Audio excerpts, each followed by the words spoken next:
¿Qué tal? Vamos a comenzar con una nueva unidad de la materia. ¿Sí? La unidad que vamos a empezar ahora es la unidad de conjuntos, ¿sí? O teoría de conjuntos. ¿Sí?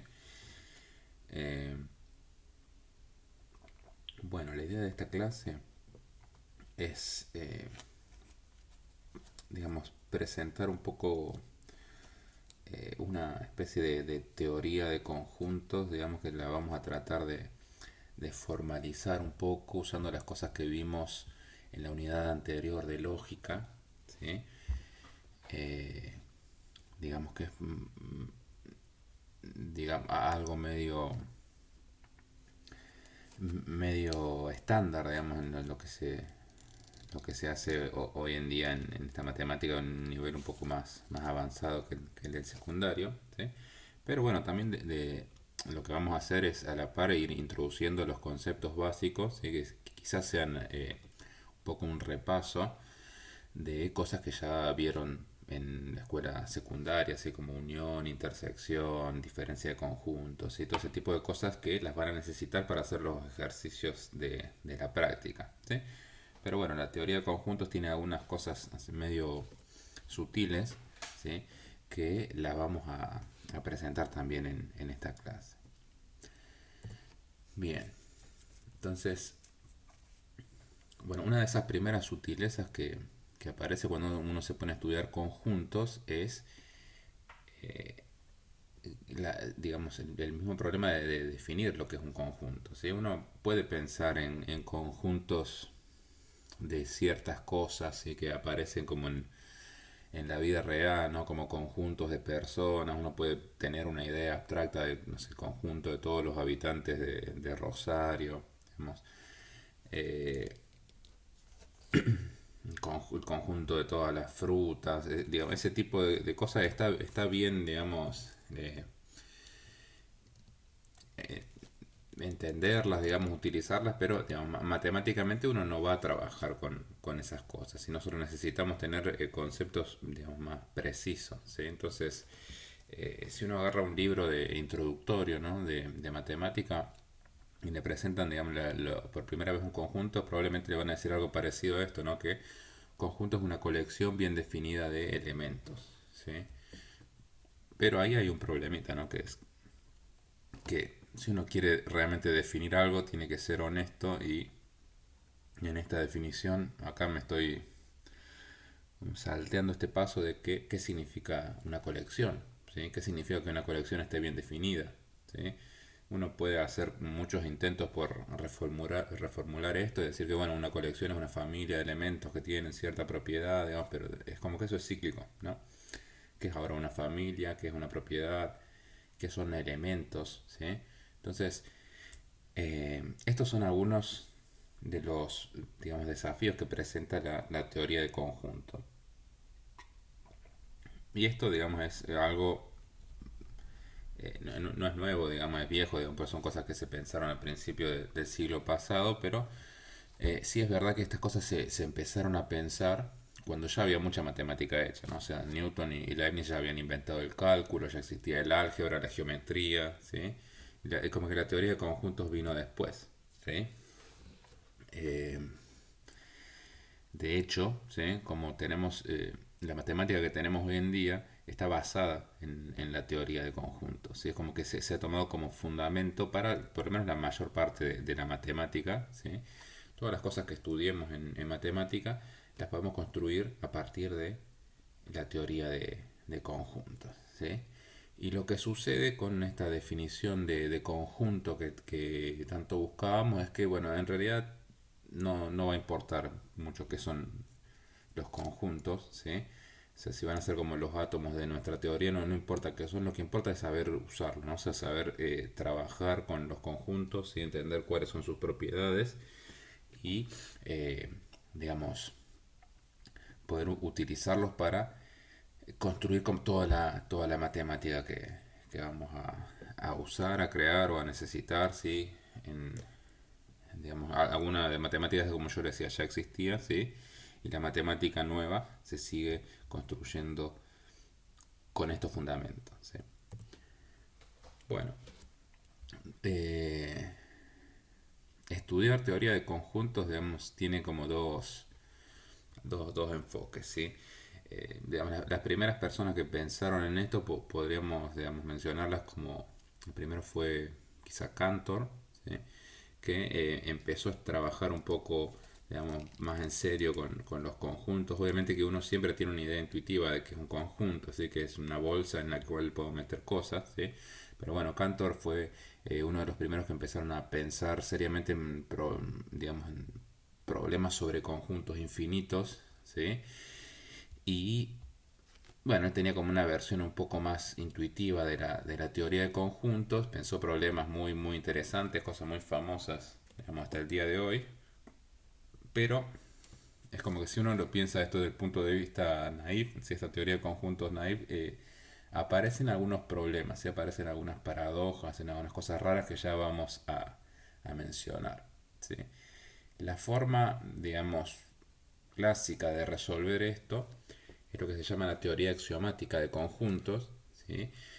Digamos, hay muchas teorías axiomáticas de conjuntos, ¿sí? Por ahí la más usada en matemáticas es de esta ZFC, ¿sí? Que se la debemos a estas personas Zermelo y Frenkel, ¿sí? Que esta es una teoría, lo que se llama una teoría formal, ¿sí? Que uno se puede construir basada en la lógica, ¿sí? En algún tipo de lógica, digamos, parecido a lo que vimos en la unidad anterior, ¿sí? Y axiomas, ¿sí? O sea, postulados que se tienen a partir de los cuales se demuestran todas las demás propiedades, ¿sí? Si uno lo ve, ¿sí? Ahora hay que elegir cómo vamos a estudiar esto, pero si uno empieza a estudiarlo esto desde el punto de vista puramente axiomático, se hace un poco difícil, ¿sí? Sobre todo en primer año, ¿sí? Porque es una teoría como bastante, digamos, bastante abstracta, ¿sí? O sea, resuelve los problemas, pero hay que pagar un precio, ¿sí? En definitiva, lo que vamos a hacer nosotros es como una cosa ahí al medio, ¿sí? Que sería una especie de teoría naive, ¿sí?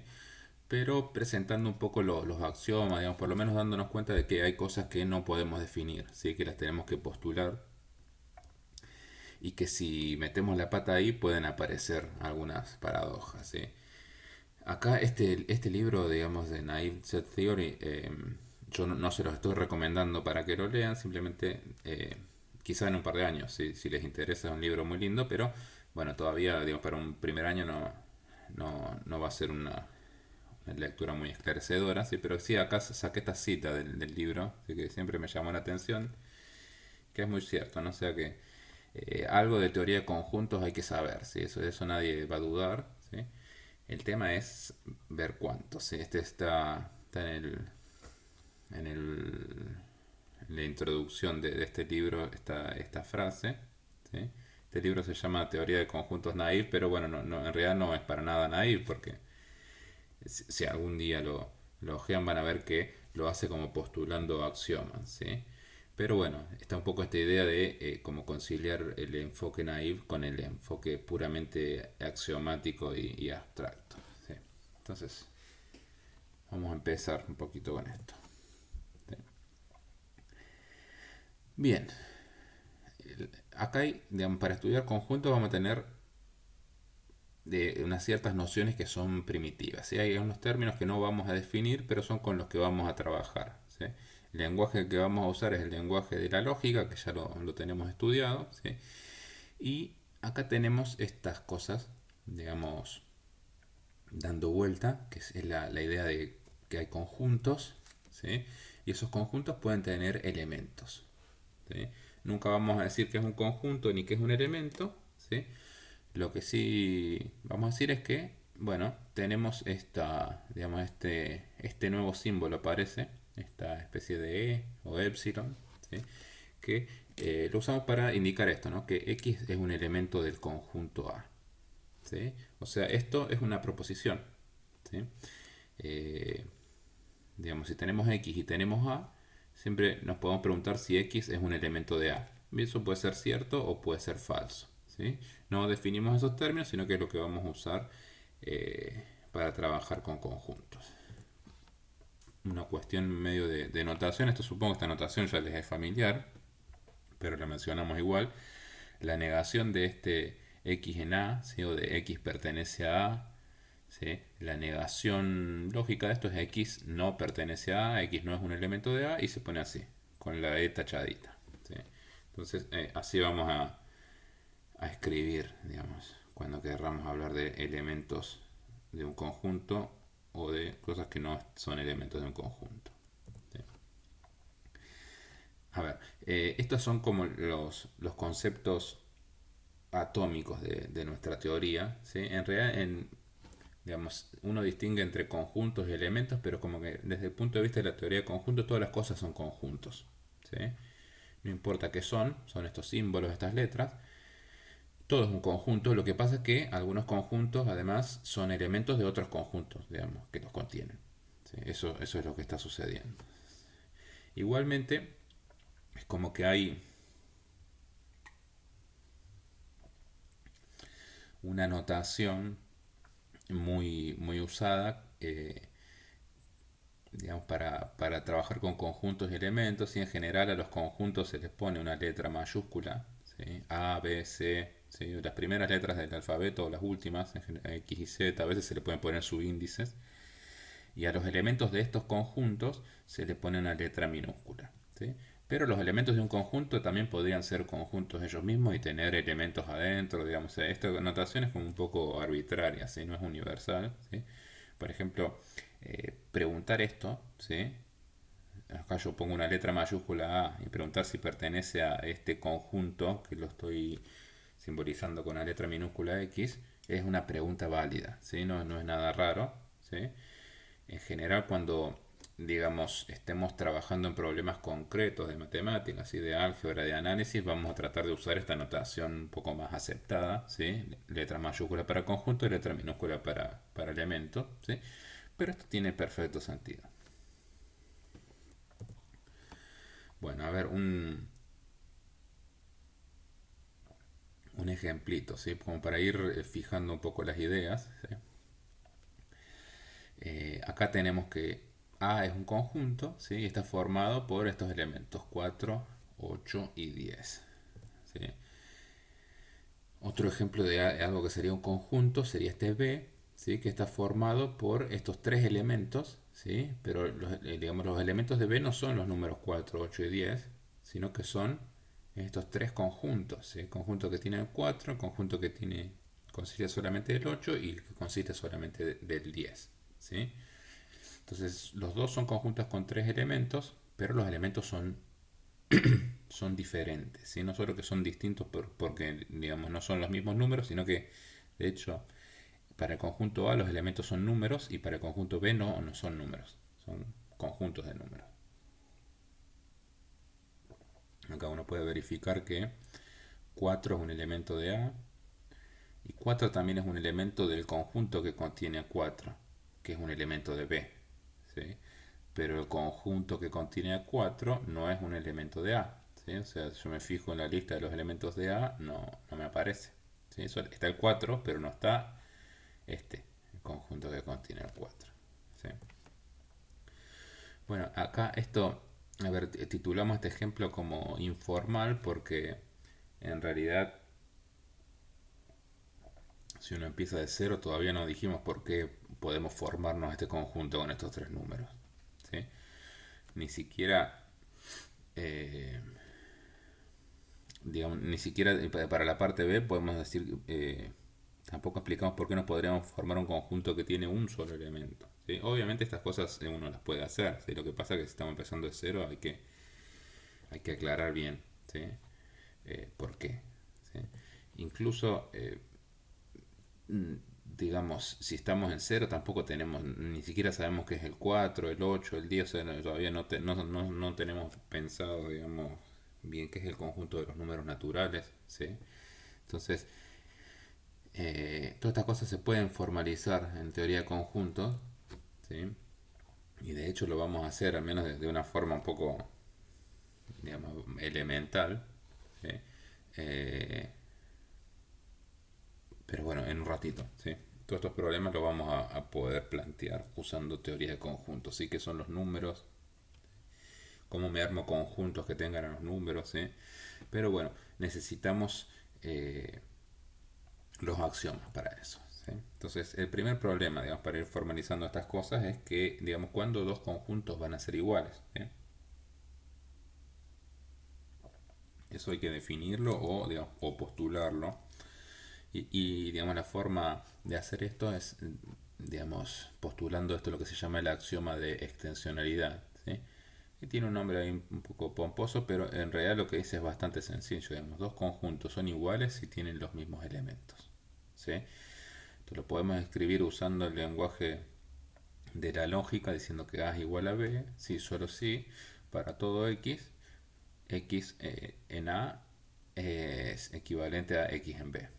¿Sí? O sea, si X es un elemento de A, X es un elemento de B, y si X no es un elemento de A, X no es un elemento de B, y viceversa. Entonces, esta es la primera definición o el primer axioma que tenemos hasta ahora para trabajar con conjuntos y para decidir cuándo son iguales. Este axioma se llama axioma de extensionalidad porque es lo que después uno eh, usa cuando define un conjunto por extensión. ¿Sí? O sea, uno puede dar un conjunto explicitando uno por uno cuáles son sus elementos. Y esto es lo que se llama definir un conjunto por extensión. ¿Sí? Así, esto que vimos antes, el conjunto 4, 8, 10 está definido por extensión. Estoy diciendo cuáles son cada uno de sus elementos. ¿Sí? Y este conjunto es el único conjunto, ¿sí? Tal que estos tres son sus elementos. ¿Sí? Eso nos lo dice el axioma de extensionalidad. También se pueden definir por extensión conjuntos infinitos, digamos, si bien hay que ser un poco cuidadoso porque, digamos, si el conjunto es infinito uno no puede listar todos los elementos, pero así como puede generar un patrón, ¿sí? Y acá, digamos, si yo digo 1, 2, 3, 4, 5, si pongo un puntito suspensivo, estoy pensando en todos los números naturales, ¿sí? Si escribo algo como lo que tengo acá abajo, donde agrego además el 0 y los negativos, estoy pensando en los números enteros, ¿sí? Y esto también sería una descripción por extensión de estos conjuntos infinitos, ¿sí? Obviamente no se puede hacer con cualquier conjunto infinito, con los números reales no lo voy a poder hacer, pero a veces se usa.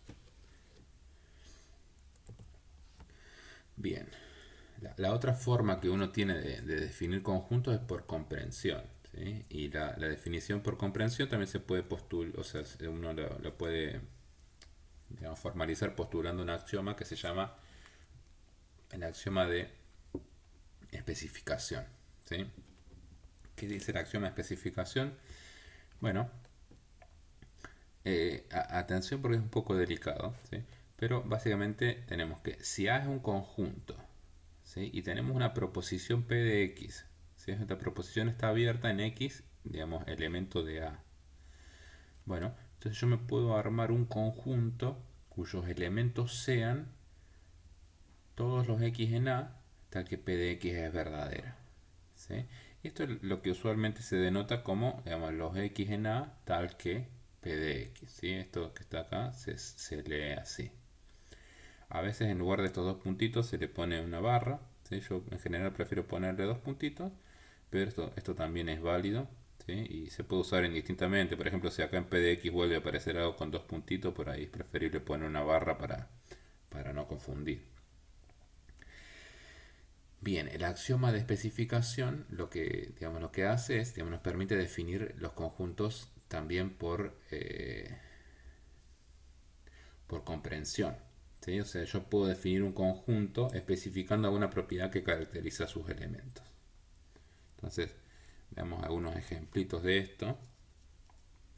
Obviamente todavía no nos metimos en esta cosa rara de definir los naturales, los enteros, ¿sí? Pero supongamos que ya eso lo tenemos, ¿sí? Tenemos una idea de qué son los números, ¿sí? Bueno, primer conjunto, yo me tomo los n naturales, tales que existe un k, también natural, tal que n es igual a 2k. ¿Sí? Esta sería una forma de definir los números pares, ¿sí? Definir el conjunto de los números pares por comprensión. ¿Sí? Estoy especificando esta propiedad. N es un múltiplo de 2. ¿Sí?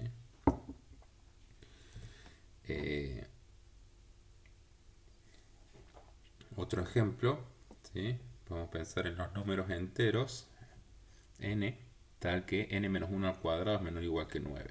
¿Sí? ¿sí? Si uno hace la cuentita, le va a dar que en ese conjunto están estos números enteros, los que van entre el -2 y el 4. ¿Sí? Entonces acá tenemos, eh, digamos, en el primer ejemplo la proposición abierta era esta: existe un k tal que n es igual a 2k.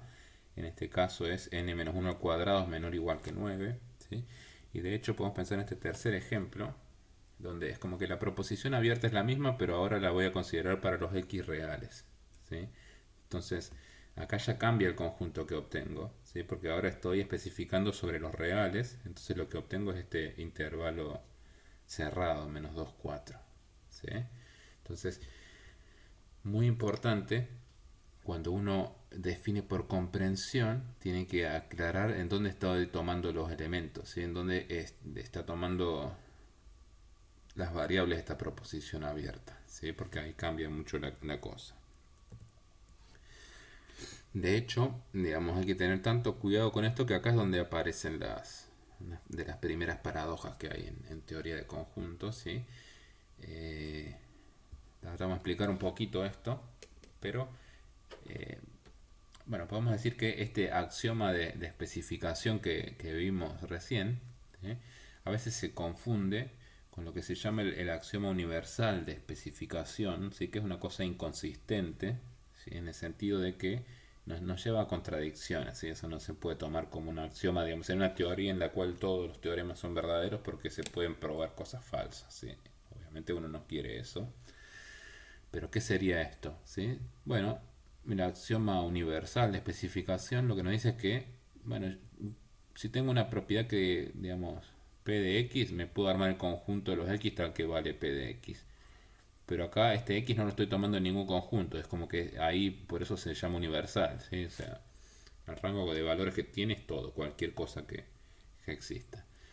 Y eso lleva a paradojas, ¿sí? La más famosa es la paradoja de Russell, ¿sí? Que podemos formalizar, digamos, hay otras versiones coloquiales, pero una versión formal sería, bueno, supongamos que tenemos este axioma universal de especificación y bueno, me voy a armar entonces el conjunto A, cuyos elementos son todos los X, todos los conjuntos X que no son elementos de sí mismos. O sea, los X tal que X no pertenece a X. Porque esto es una paradoja, ¿sí? Bueno, nos damos cuenta que esto es una paradoja cuando empezamos a pensar en esto. ¿Qué pasa con A? ¿Es un elemento de A o no?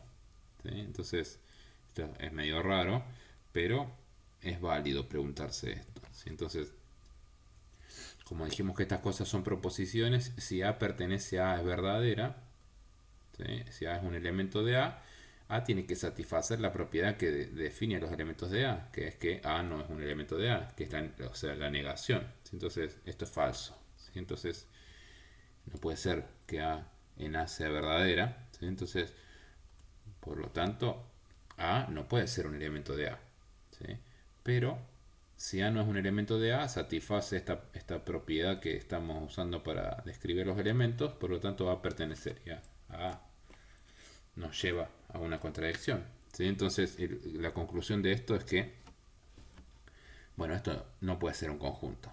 ¿Sí? O sea, ahí no podemos tener este axioma universal de especificación. Los X hay que tomarlos siempre en un conjunto cuando uno los quiere meter adentro de un conjunto con cierta propiedad. ¿Sí? No puede ser una cosa así tan salvaje como esto. ¿Sí?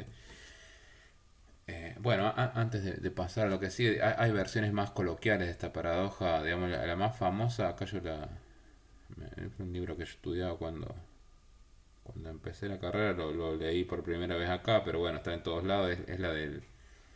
Hay un pueblo, ¿no? En el cual todos los hombres que no se afeitan a sí mismos van a como un mismo barbero que los afeita. ¿Sí? Entonces, una versión de la paradoja de Russell sería pensar qué pasa con el barbero que afeita a todos los hombres que no se afeitan a sí mismos. ¿Se afeita a sí mismo o no? ¿Sí? Bueno, es lo mismo que vimos recién. ¿Sí? Una versión, una historia, ¿sí? Para pensarlo, digamos, como una forma coloquial. ¿Sí? continuamos, ¿sí? Mencionemos rápidamente algunas cosas raras. O sea, nosotros no nos vamos a centrar tanto en las cosas raras, sino en las cosas, digamos, que queremos aprender a usar los conjuntos, pero eh, hay un axioma que se llama axioma de regularidad, ¿sí? No lo vamos a usar demasiado, ¿sí? Creo que no sé si lo vamos a usar de hecho, pero prohíbe estas cosas raras, ¿sí? O sea, en nuestra teoría de conjuntos no puede haber un conjunto que sea un elemento en sí mismo. ¿Sí? Entonces esas cosas que vimos recién no ni siquiera vamos a estar pensando en eso. ¿Sí? En realidad este axioma de regularidad no se formula así, sino que es una cosa un poco más general. ¿Sí? Pero bueno, no lo vamos a usar, así que no vamos a ocupar tiempo en presentarlo explícitamente. Lo que sí podemos decir es que, bueno, entendamos esto, ¿no? O sea, en ningún conjunto puede ser elemento de sí mismo. ¿Sí? Eso lo tenemos postulado ahí como un axioma. ¿Sí? Esto en principio nos prohíbe, esto es importante, esto prohíbe formarnos el conjunto de todos los conjuntos. ¿Sí? Eso no se puede hacer, ¿sí? Porque, digamos, si hubiera un conjunto que contiene a todos los conjuntos,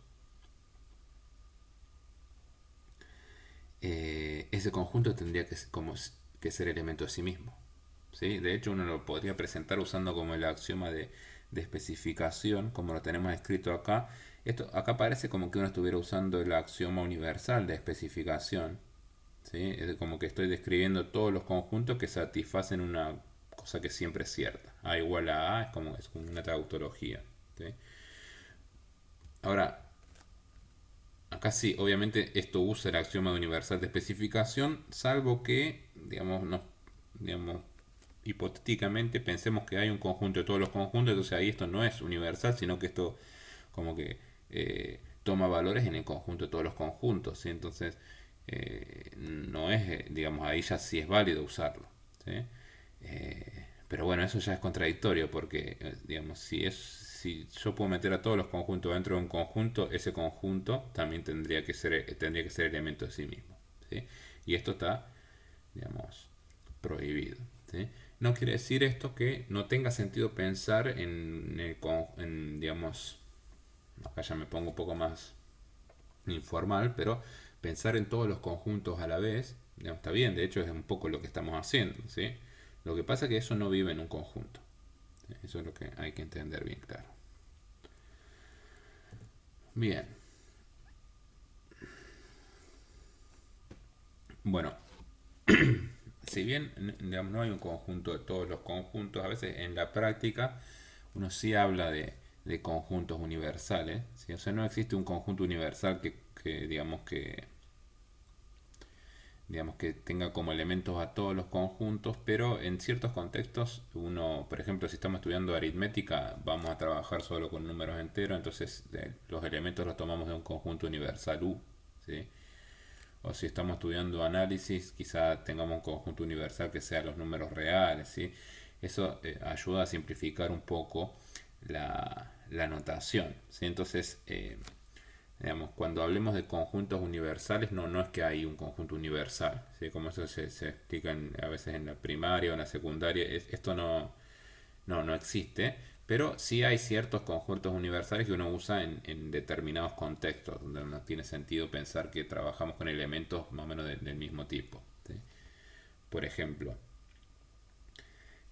si nosotros fijamos, digamos, de antemano decimos que nuestro conjunto universal va a ser el de los números naturales y escribimos algo así, bueno, entonces acá vamos a estar hablando de que el conjunto de los x tales que 2 menor que x menor o igual que 7 está formado por los números 3, 4, 5, 6 y 7.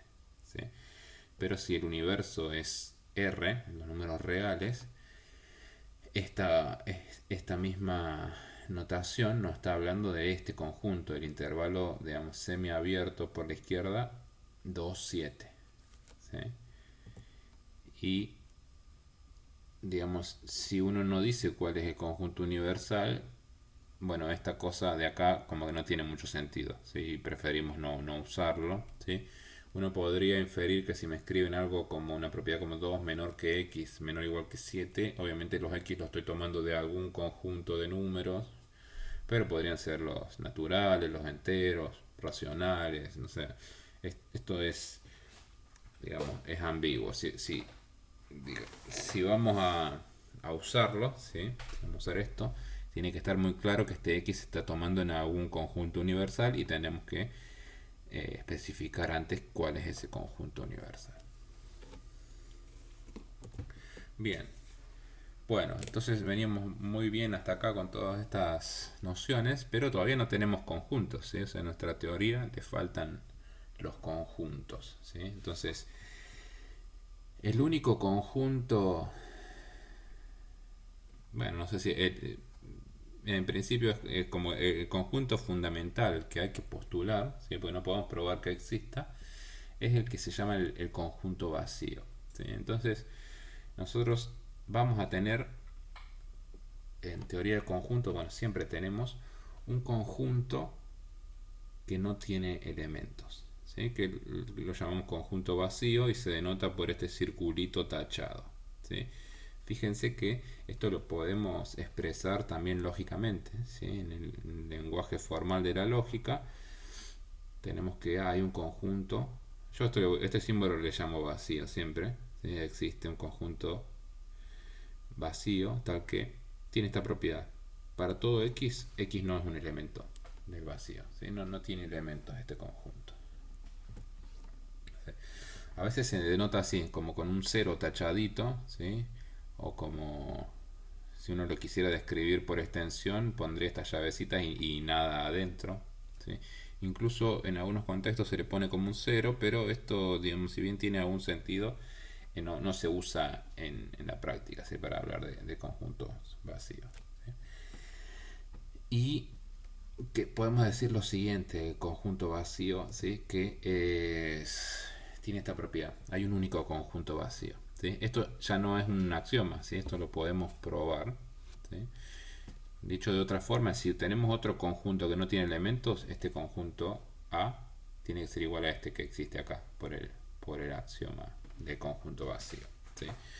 Entonces, esto lo podemos probar ya, pero damos alguna definición antes que nos van a servir, digamos, para simplificar un poco la notación en la prueba y que las vamos a usar mucho, ¿sí? Pero, en principio, esto es una cosa un poco rara, ¿no? Porque si uno tiene esta idea intuitiva, que no está mal tenerla, en que los conjuntos son como bolsas donde adentro meto cosas, ¿sí? Eh, un conjunto vacío sería una bolsa que no tiene nada adentro, ¿sí? Ahora, uno puede en la vida real tener muchas bolsas sin nada adentro, ¿sí? Pero en teoría de conjuntos no hay una sola bolsa vacía, ¿sí? Eso como ahí rompe un poco la intuición que uno se puede traer de antes, pero bueno, es así, hay que entenderlo y seguir adelante. Entonces, seguimos adelante. Para probar esto damos ante esta definición, que es la definición de subconjunto, ¿sí? Que significa que un conjunto esté contenido, ¿sí? O incluido en otro conjunto, ¿sí?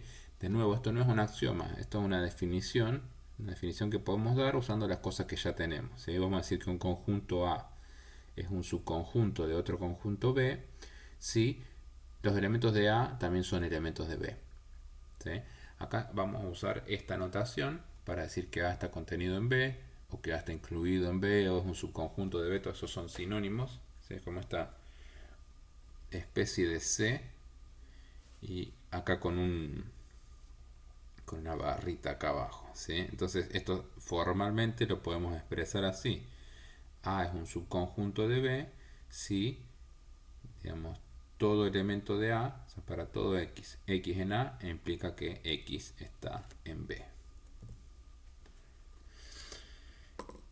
Esto también se usa, aunque no es tan común, pero creo que en la práctica lo van a ver, ¿sí? O a veces en los libros, cuando uno quiere negar que A sea un subconjunto de B, tacha este símbolo, ¿sí? El símbolo de contención aparece tachado.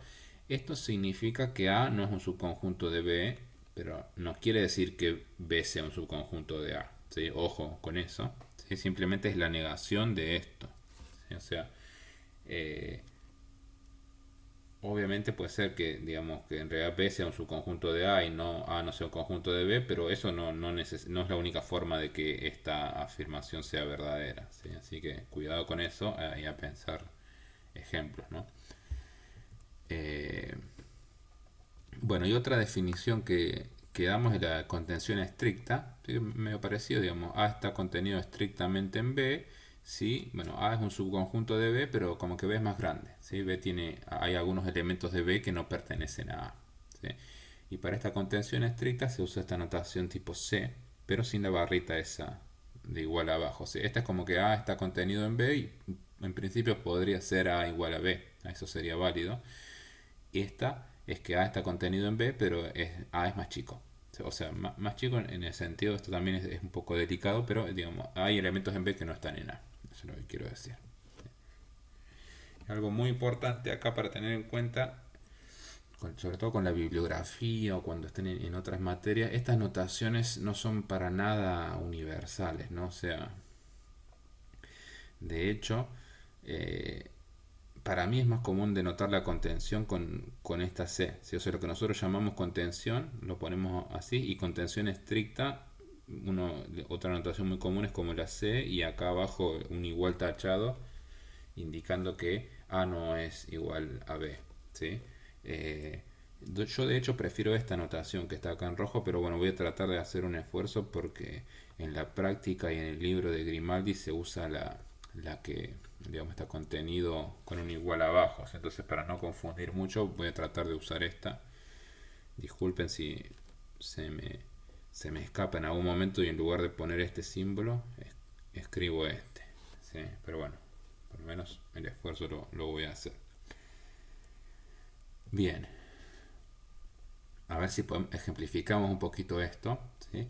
Acá tenemos, bueno, damos tres conjuntos, muy sencillo. El primero es el conjunto A, que tiene, los elementos son uno 2 y 3. El conjunto B, los elementos son uno 2 3 y A, ¿sí? O sea, el conjunto A, el conjunto uno 2 3 es un elemento de B. Y acá C, el conjunto de los números naturales, ¿sí? Entonces, eh, podemos verificar lo siguiente. Bueno, primero que A es un subconjunto, o sea, está contenido estrictamente en B. ¿Sí? Eso es claro, pues todos los elementos de A, 1, 2 y 3 aparecen en B. Y B tiene más cosas, ¿sí? Tiene este otro elemento que no está en A. ¿Sí? Entonces, tenemos la contención es estricta, y en particular si es estricta, digamos, A está contenido en B. ¿Sí? Obviamente no va a ser igual, pero esto sigue siendo cierto. ¿Sí? Algo que es un poquito más raro es que A, lo dijimos, ¿no? Es un elemento de B. ¿Sí? O sea, el conjunto A completo, así con sus llaves y todo, aparece como un elemento de B. Tercero, A es un subconjunto de N. Todos los elementos de A son números naturales, pero B no es un subconjunto de N. ¿Sí? O sea, algunos elementos de B son números naturales, pero otros no. ¿Sí? B tiene un elemento que es un conjunto de números naturales. Y los conjuntos de números naturales no son números naturales. ¿Sí? Entonces, bueno, espero que esto ilustre un poquito esta cuestión de, digamos, muy importante, ¿sí? Distinguir. En la práctica van a tener decenas de estos ejercicios. Cuando algo es un subconjunto, cuando algo es un elemento, cuando algo está contenido estrictamente, ¿sí? Cuando algo no está contenido. Eso hay que practicarlo mucho, ¿sí? Vamos a ir viendo algunos ejemplos acá, pero tienen que hacer ustedes ejercicios sobre esto. Bien. Digamos, la propiedad más importante, digamos, de la contención es que nos permite dar un nuevo criterio para probar que dos conjuntos son iguales, ¿sí? Bueno, en principio, acá en este teorema yo digo dos cosas. Lo primero es un poco más sencillo, digamos, cualquier elemento A está contenido en sí mismo, ¿sí? O sea, esto es medio obvio porque todo elemento de A es un elemento de A. Pero la parte importante, digamos, lo que vamos a usar mucho es este criterio para decidir cuándo dos conjuntos son iguales, ¿sí? Entonces, dos conjuntos A y B van a ser iguales si A está contenido en B y B está contenido en A, ¿sí? Esto es lo que se llama como la doble contención, ¿sí? Para un lado y para el otro. Bueno, la parte uno se las dejo como ejercicio, pero medio que recién creo que hasta la dije así, hablando. ¿Sí? No, es una cosa sencilla. ¿Sí? Si hay dudas con esto, lo vemos en las consultas, ¿sí? Obviamente, pero para que lo intenten ustedes. ¿Sí? Para la segunda parte, bueno, acá tenemos que probar una equivalencia. ¿Sí? Entonces hay como digamos, dos sentidos en los cuales vamos a tener que probar cosas. Primero, tendríamos que ver que A igual a B implica A contenido en B y B contenido en A. ¿Sí? Esto es medio trivial porque acá lo que uno hace, si A es igual a B, puede sustituir de acá, digamos, donde aparece el B en el lado derecho, lo cambio por A. ¿Sí? Entonces, digamos, lo que tendría que probar es equivalente a probar A contenido en A y A contenido en A. ¿Sí? O sea, A siempre está contenido en A porque eso es lo que nos dice la parte uno, o sea que esto es verdadero y acá tengo como una conjunción, ¿sí? De dos cosas que son verdaderas. En verdad es la misma cosa que, digamos, estoy haciendo la conjunción, por lo tanto es cierta. Y en el otro sentido, lo que tendríamos que probar es que si tengo que A está contenido en B y B está contenido en A, entonces A es igual a B. ¿Sí? Y para probar que A es igual a B, tenemos hasta ahora solo el axioma de extensionalidad. Tenemos que ver que tienen los mismos elementos. ¿Sí? Entonces, ¿cómo hacemos eso? Bueno, voy a agarrar un elemento en A y me voy a fijar que está en B. Y después voy a agarrar un elemento en B y me voy a fijar que está en A.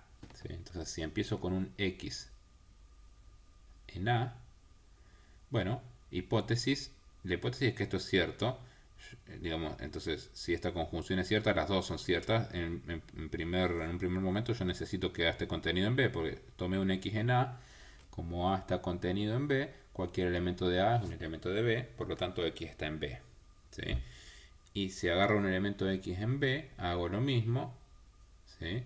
Pero usando este lado, si está en B y B está contenido en A, también está en A. Entonces, por el axioma de extensionalidad, A es igual a B. ¿Sí? En general es mucho más cómodo para probar que dos conjuntos son iguales usar esto. ¿Sí? O sea, esto para la práctica también muy aconsejado que digamos, en la mayoría de los casos van a usar este criterio. Bueno, algunas propiedades más.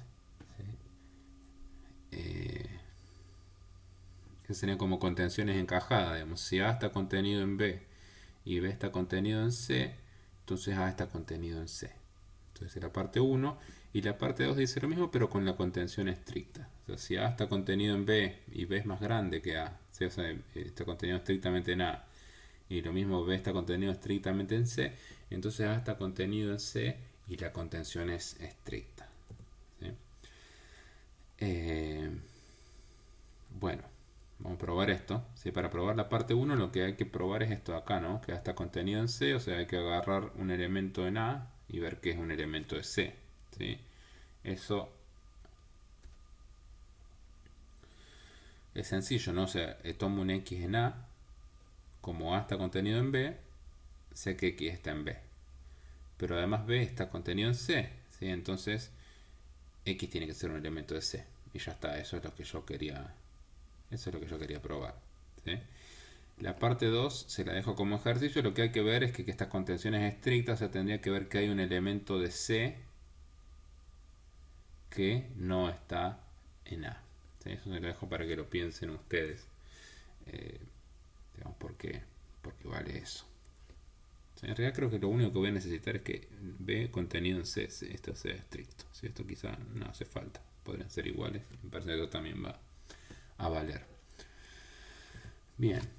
Bueno, entonces nos encaminamos un poco a probar ese teorema que teníamos que el vacío es único, ¿sí? Y podemos expresar un poco con contenciones, ¿sí? O sea, si tenemos un conjunto sin elementos y A es cualquier otro conjunto, bueno, ese conjunto vacío es un subconjunto de A, ¿sí? De hecho, si A es no vacío, bueno, la contención obviamente va a ser estricta porque A tiene elementos y este no, digamos. Entonces, Esto es muy sencillo, por definición, ¿sí? Para probar que un conjunto está contenido en otro, hay que ver que todos los elementos del primero son elementos del segundo, ¿sí? Lo cual en nuestro caso, digamos, es equivalente a probar esta afirmación, ¿sí? Para todo x en vacío implica x en A, ¿sí? Lo que pasa es que esto es como que es trivialmente verdadero porque sería el antecedente o la hipótesis de esta implicación es siempre falsa, ¿sí? No hay elementos en el vacío, ¿sí? Entonces, bueno, como esto es falso, esto siempre es verdadero para todo x. Esto otra forma de pensarlo es que, digamos, yo tendría que verificar que para cada x, si x está en el vacío, entonces x está en A, pero no tengo ningún x para verificar eso, entonces ya está chequeado trivialmente, ¿sí? Y bueno, ya con esto nos sale como en dos líneas la prueba de la unicidad del vacío. Si yo tengo ahora dos conjuntos vacíos, ¿sí? Acá le puse vacío y vacío prima. El lema anterior nos dice que vacío está contenido en vacío prima, ¿sí? Porque el lema nos dice que este conjunto vacío o que un conjunto vacío es un subconjunto de cualquier otro conjunto, ¿sí?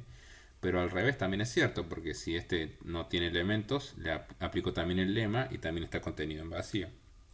Entonces tengo la doble contención y por lo tanto los conjuntos vacío y vacío prima tienen que ser iguales. Bien. Bueno, esto quizá ya lo conozcan, ¿sí? Lo vamos a usar ahora para representar gráficamente propiedades sobre los conjuntos. Se usan los diagramas de Venn, que es como uno dibuja los conjuntos como bolsas, ¿sí? Que encierran cosas adentro, ¿sí? Acá, bueno, si no sé quiénes son los elementos de A y de B, acá dentro de A podría haber cosas que no las estoy dibujando, ¿sí? A veces se le pone como puntitos o se le hace como un sombreado, ¿sí? Pero es como que todo lo que está abarcado por A también está abarcado por B, ¿sí? Eso sería representar por un diagrama de Venn esta propiedad que A esté contenido en B, ¿sí? Y si miramos a un ejemplo concreto como el que tenemos acá, en el que A consiste de los elementos 1, 5, 7 y 12, y B es más grande, tiene 1, 5, 7, además está el 9, bueno, está el 12, el 13 y el 18, me quedaría algo así, ¿sí? Todo lo que está en esta bolsa más chiquita es lo que está en A, y lo que está en la bolsa más grande es lo que está en B, ¿sí? Todas las cosas de A están en B, pero hay algunas cosas en B que no están adentro de A. ¿Sí? Básicamente esos son los diagramas de Venn. Bien, avanzamos un poquito. A ver, noción de cardinalidad de un conjunto, ¿sí? Esto lo vamos a poder formalizar un poco más adelante, pero ya podemos empezar a pensarlo, ¿sí? Digamos, en principio, la idea esta es que uno puede tener conjuntos finitos o conjuntos infinitos, ¿sí? Por ahí está un poco vago la definición de qué es que un conjunto sea infinito, pero podemos decir que es un conjunto en el cual puedo enumerar sus elementos, o sea, puedo contar, ¿sí? Tiene un cierto número de elementos, o sea, lo puedo empezar a contar y termino en algún momento, ¿sí? Eso quiere decir contar cuántos elementos tiene, ¿sí? Ese número, digamos, de elementos es lo que se llama el cardinal de A, ¿sí? O la cardinalidad de A, y se denota así como parecido al símbolo del valor absoluto, ¿sí? Es como para esto, en el contexto de teoría de conjuntos, me está hablando de cuántos elementos tiene el conjunto A. Ejemplo, tenemos acá estos cuatro conjuntos, ¿sí? Esto parece sencillo, si quieren piensen un segundo antes cuántos elementos hay acá, pero bueno, es claro que eh, A tiene solamente tres elementos, ¿sí? Y B tiene cuatro, ¿sí? Lo que pasa que acá, acá queda, como yo lo escribí, queda más claro que tiene cuatro, pero si yo en lugar de poner un A acá, reemplazara por esto 1, 7 y 19, ahí alguien podría medio distraído pensar que acá hay 6 elementos, pero no, digamos, hay solo 4, ¿sí? O sea, este conjunto está formado por tres números y un conjunto de números, esos son sus cuatro elementos, ¿sí? Bueno, los números naturales es un conjunto infinito, ¿sí? O sea, no puedo, o sea, puedo contar cuántos, o sea, puedo empezar a contar los números naturales, pero nunca voy a terminar, ¿sí? Entonces no es un conjunto finito. Y acá en D, digamos, este sí es un conjunto finito. O sea, no confundir, ¿no? O sea, los elementos con, digamos, qué son los, o sea, cada uno de los elementos de D es un conjunto infinito, ¿sí? Pero D tiene solamente 5 elementos, ¿sí? Los naturales, ese conjunto, los enteros, los racionales, los reales y los complejos, ¿sí? Entonces, esto, esto bueno, es cardinalidad. Creo que podemos decir algún, sí, algún teoremita podemos enunciar, ¿sí? Eh, bueno, en principio esto relaciona la contención con las desigualdades, ¿sí? Con este orden que tenemos en los naturales, ¿sí? Entonces, si A está contenido en B, entonces el cardinal de A es menos igual que el cardinal de B, ¿sí? Esto es más o menos claro, ¿no? O sea, si A está contenido en B, esto lo estamos haciendo para conjunto finito, pero si A está contenido en B, es como que A tiene menos elementos que B, en principio, o igual. Si la contención es estricta, la desigualdad es estricta, ¿sí? Entonces, podemos tratar de esbozar una prueba de esto, ¿sí? Lo hacemos para el primero y el segundo lo piensan ustedes, ¿sí? Pero básicamente, bueno, como nuestra definición de cardinalidad es medio informal, la demostración va a ser informal porque usa esa definición, pero lo que tengo que hacer yo es contar los elementos de B y ver que hay más que nada, ¿sí? O igual, ¿sí? Entonces, si yo quiero contar, yo ya sé que los conjuntos son finitos, ¿sí? Ahora, si yo quiero contar cuántos elementos tiene B, puedo empezar contando los elementos de A y después contar los que me faltaron, ¿sí? Entonces, obviamente voy a terminar con un número mayor o igual que A, ¿sí? Va a ser mayor si A está contenido estrictamente y si A es igual a B, bueno, ya está. Una vez que conté todos los elementos de A, ya no me quedó más nada para contar y ahí valdría la igualdad. Corolario.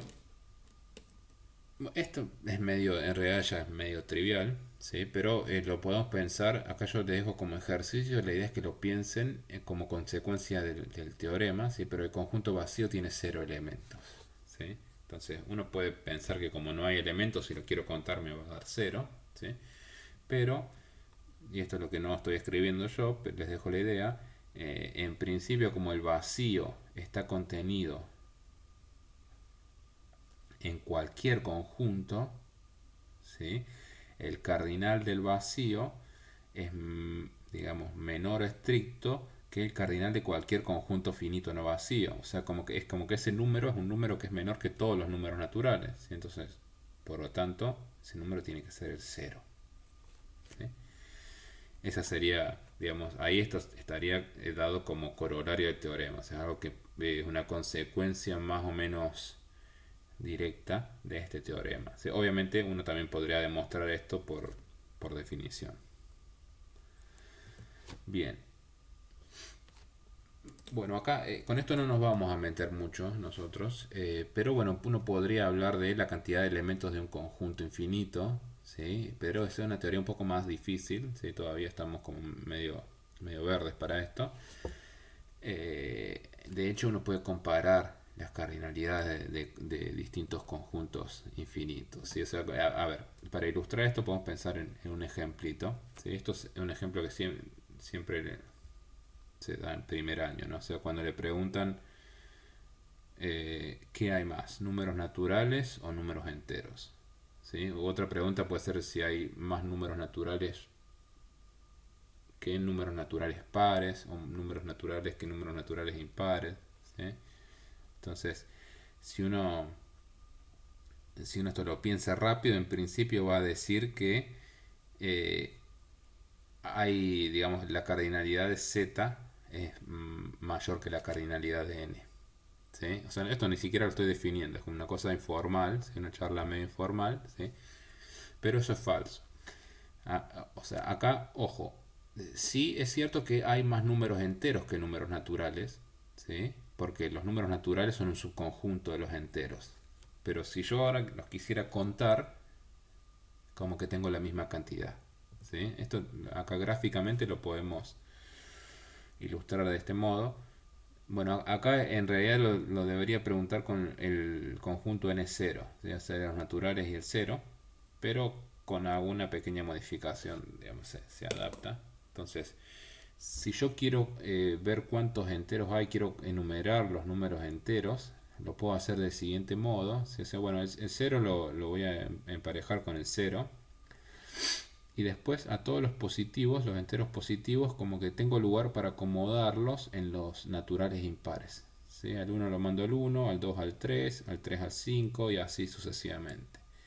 Y los enteros negativos los voy acomodando en los lugares que tengo con los naturales pares. ¿Sí? Que eso no había asociado a nadie todavía. O sea, el menos 1 va al 2, menos 2 va al 4, menos 3 al 6, etc. ¿Sí?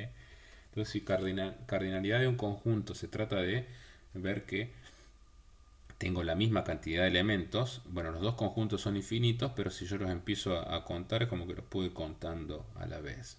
¿Sí? Esto es la justificación de que el cardinal de n es igual al cardinal de z. ¿Sí?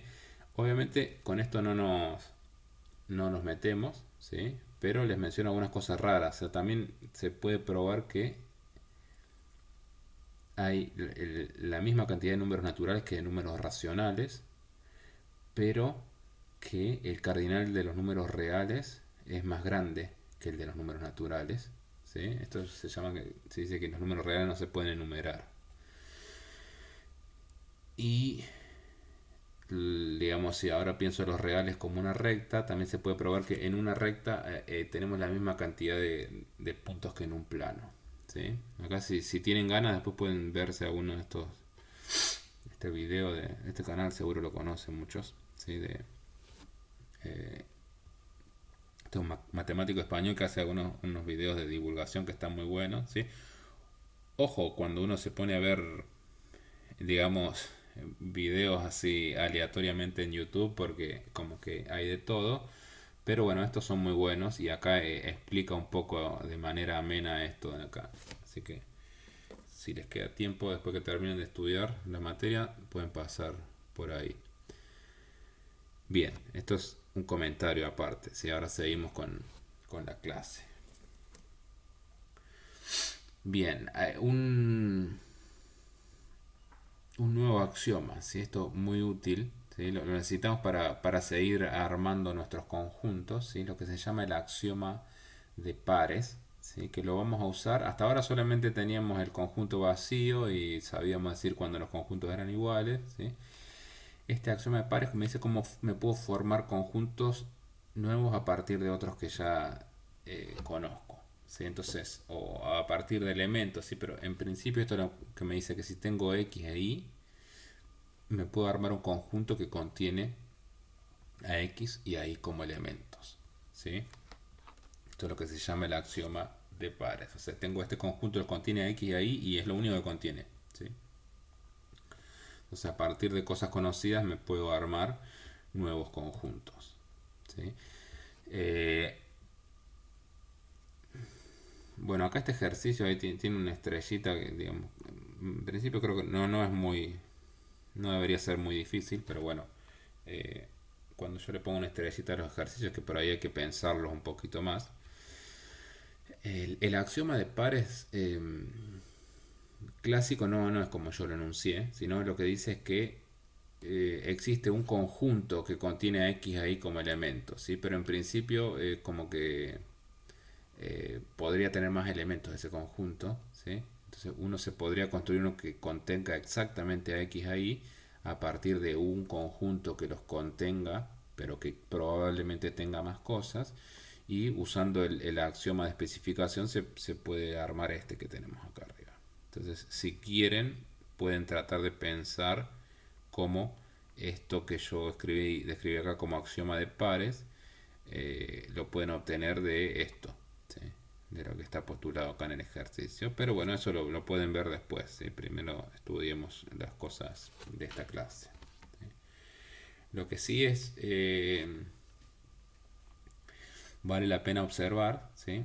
Es que este axioma de pares en particular me dice que yo me puedo armar un conjunto que tenga solo un elemento, ¿sí?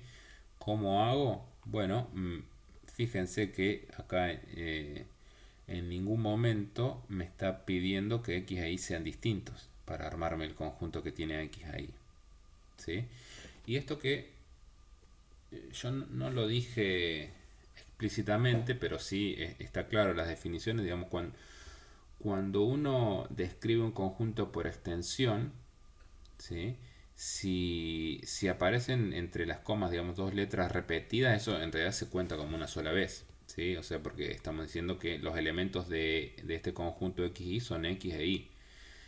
Si x es igual a y, en realidad lo que me queda es esto, ¿sí? El conjunto que está formado solamente por x. ¿Sí? Estos conjuntos a veces se llaman singuletes, ¿sí? Pero eso, digamos, lo menciono ahora y después el miércoles lo volvemos a charlar. Eh, claro, cuando uno describe por extensión tiene que poner, digamos, para cosas que no sean redundantes. O sea, si repite una letra, no se cuenta dos veces ese elemento en conjunto, ¿sí? Así como tampoco importa el orden en el que aparezcan, ¿sí? Porque lo que caracteriza un conjunto son sus elementos, ¿sí? No importa quién aparece primero, quién aparece después. Eso no es lo que me dice el axioma de extensionalidad. Bien, un comentario, ¿sí? Con el axioma de pares nos podemos, digamos, yo tengo dos conjuntos y me puedo armar un nuevo conjunto que los tenga como elementos, ¿sí? En particular yo me puedo armar cosas de esta forma, que tengan a x y que tengan como segundo elemento acá, acá puse un conjunto que tiene a y y a z, ¿sí? Pero esto no es lo mismo que construirme un conjunto con tres elementos, ¿sí? De hecho, eso todavía no lo podemos hacer, ¿sí? O sea, yo me puedo construir este conjunto x, conjunto con y z, pero todavía no sé cómo construirme un conjunto que tenga como elementos a x, a y y a z, ¿sí? En un ratito vemos cómo se hace eso. Bien. Eh, Otro concepto importante es el de conjunto de partes, ¿sí? También lo vamos a postular por medio de un axioma, pero antes lo vamos a presentar con un ejemplito, ¿sí? Entonces, pregunta, si quieren, pausan el video un rato y lo piensan, ¿cuáles son los subconjuntos de este conjunto A, que tiene como elementos a X y a Z? ¿Sí? Este es el que vimos recién, o sea, este conjunto también estamos suponiendo que hay un conjunto con tres elementos, ¿sí? No me lo puedo construir por el axioma de pares, pero bueno, pensemos que lo tenemos y tratemos de ver cuáles son sus subconjuntos, ¿sí? Bien, para pensar esto, digamos, de forma ordenada, podemos usar el siguiente razonamiento. Si B es un subconjunto de A, como A tiene tres elementos, puedo usar el teorema este de las cardinalidades y me dice que, bueno, B no puede tener más elementos que A. ¿Sí? O sea, el cardinal de B es menor o igual que 3. Por lo tanto, como que podemos separar, así como estratificar y pensar los subconjuntos con 0 elementos, con 1, con 2 y con 3. ¿Sí? Y eso así queda bastante más fácil. Subconjuntos de B con 0 elementos es un conjunto que no tenga elementos, solamente hay uno, es el conjunto vacío, ¿sí? Subconjuntos de B con un elemento, solamente tengo estos tres, X, Y y Z, ¿sí? Y con dos elementos también hay tres, ¿sí? Es fácil ver que hay tres, digamos, porque como A tiene tres elementos, eh, digamos, un subconjunto con dos elementos como que queda caracterizado por el elemento que queda afuera, ¿sí? Este deja afuera el z, este deja afuera el y y este deja afuera a x. Y con tres elementos, la única posibilidad es que sea el mismo a. ¿Sí? Su conjunto de tres elementos es el mismo a y ahí ya me quedó igual porque digamos este conjunto tiene que tener estos tres elementos que los tiene a y ya no puede tener nada más porque está contenido, B está contenido en A, entonces me quedó igual, ¿sí? Si uno me los cuenta, le quedan 8, ¿sí? Que acá es importante esto, ya vamos a ver, que es una potencia de 2. ¿Sí? Bien, el axioma del conjunto de partes lo que me dice, ¿sí? Y es algo que no podemos probar, hay que postularlo, es que uno siempre, si tiene un conjunto A, se puede armar un nuevo conjunto que se llama conjunto de partes de A y se denota por este P de A, digamos que está formado, digamos, sus elementos son exactamente los subconjuntos de A. ¿Sí? Y esto es muy, digamos, muy importante, digamos, para muchas construcciones que vamos a hacer. ¿Sí? Ahora no vamos a ver tanto todavía en esta clase, pero bueno, sí en la práctica y después va a aparecer. ¿Sí? Lo importante de esto es entender que los elementos de partes de A no son elementos de A. ¿Sí? O sea, son subconjuntos de A. ¿Sí? En particular pasa algo parecido a lo que pasaba en el ejemplo, digamos, que vimos antes. O sea, cualquier conjunto A tiene como subconjuntos al vacío y el mismo A. ¿Sí? Entonces el vacío, bueno, no solo que está contenido en partes de A, sino que en este caso también es un elemento de P de A, porque es un subconjunto de A. Y también A es un elemento de P de A. ¿Sí? A no está contenido en partes de A. ¿Sí? El vacío sí, pero A no. ¿Sí? Esto es como delicado, así que esto si se quieren tomar un tiempo para pensarlo, está muy bien.